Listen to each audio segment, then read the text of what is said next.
Salut à tous, aujourd'hui nouvelle vidéo, on va s'intéresser à la formule de Vandermonde. Donc la formule de Vandermonde, c'est on prend A, B et N, trois entiers, et on a la formule suivante, N parmi A plus B égale la somme de K égale 0 à N, des K parmi A, N moins K parmi B.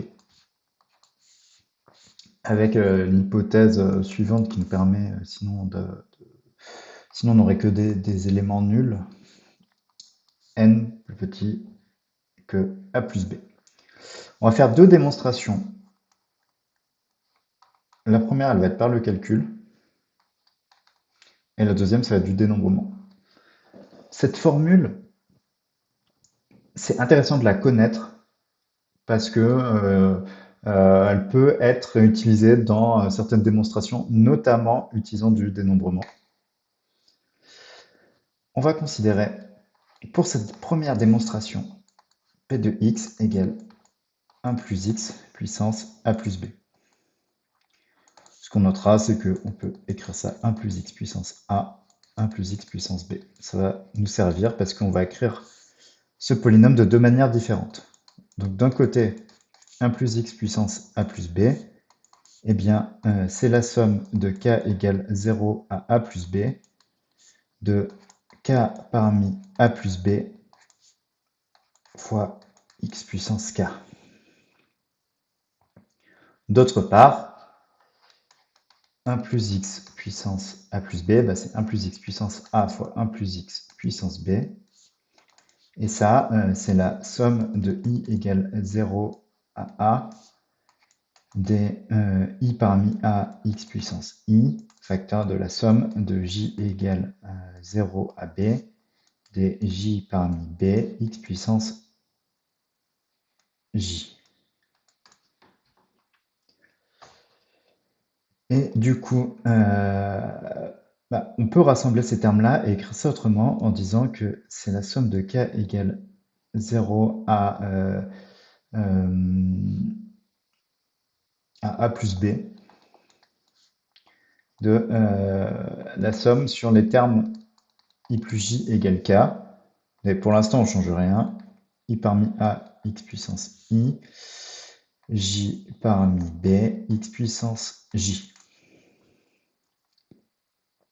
Donc, ça, c'est la somme de k égale 0 à a plus b, de la somme de i plus j égale k. Eh bien, x puissance i fois x puissance j, ça fait x puissance i plus j, et i plus j, ça vaut k. Donc, on peut écrire ça i parmi a, j parmi b, x puissance k.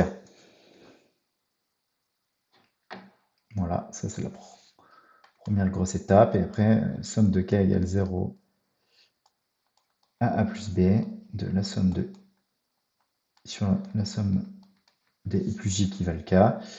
Et a parmi i et j, j c'est k moins i. Et on a un x puissance k qui peut être en fait en dehors de la seconde somme. Ce qui va nous donner cette expression-là. Voilà. Ben, une fois qu'on a ça, on prend le terme de degré n de chaque côté. Le terme de degré n de chaque côté, de ce côté-là, c'est n parmi a plus b. Et le terme de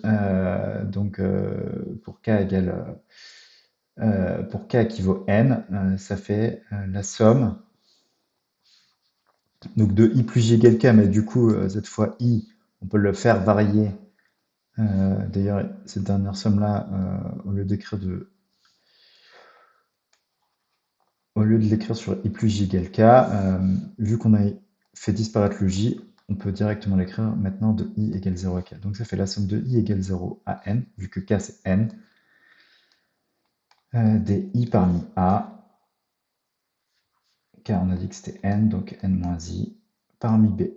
Ce qui est le résultat recherché. Seconde démonstration.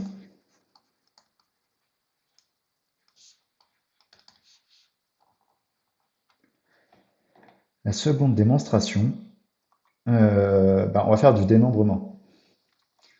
Donc, on prend n en E, on prend E tel que son cardinal vaut A plus B. Et cet ensemble, on a n parmi A plus B façon de choisir un sous-ensemble à n éléments.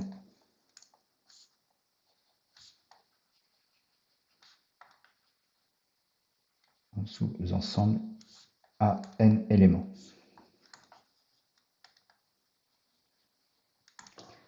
Ensuite, E, on peut l'écrire F union distincte G, avec F qui a A éléments et G qui a B éléments. On